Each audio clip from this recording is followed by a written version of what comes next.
I'm with Chris McKee, who is the owner and CEO of PRS Group, one of the oldest political risk firms in the world, with data sets that actually go back to the 1980s. Hey, Chris, what's actually going on? What is your data showing us for political risk in 2021?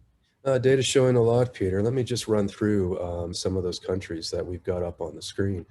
Italy is one of the big ones here that has improved ever since the president put in Draghi to head up the country. Things have gone quite well. Um, Nobody really wants to challenge him at this point in time. Most of the political parties and the public support levels are very, very good in terms of his hanging on until 2023. In July, consumer confidence was at a 3-year high. So we're quite bullish on that country. Israel, it's the same thing.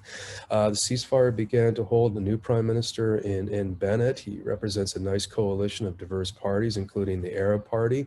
In Moldova, it was back in April when the High Court said that parliament could be dissolved and an election was held. And the pro-EU prime minister did really quite well and captured about 52% of the vote.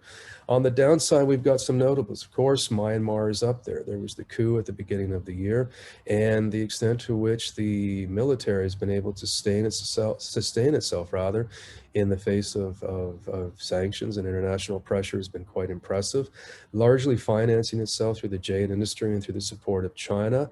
In Brazil, it's really the president's personal problems and some scandals affecting a vaccination rollout that have knocked that risk profile down. And in Peru, it's the same kind of political uncertainty between Castillo and Fujimori, really who was going to prevail in July.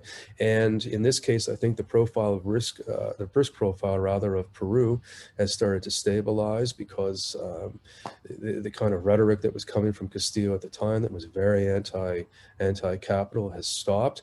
There is going to be some discussion of a new constitution, and given that Congress still remains quite divided, we don't see the risk profile improving all that much going forward. And what should we be looking at for the rest of 2021? Okay, these political risks are all going to be here, elections and so on. But really, because of the Delta variant and because of the way in which it's now spread more effectively throughout larger parts of the world, really how governments are going to address that and the extent to which certain political risks that have arisen because of the pandemic, from falling confidence levels, business and consumer confidence levels, down to internal conflict, those are the things that are going to be shaping most of the political risk profiles going forward.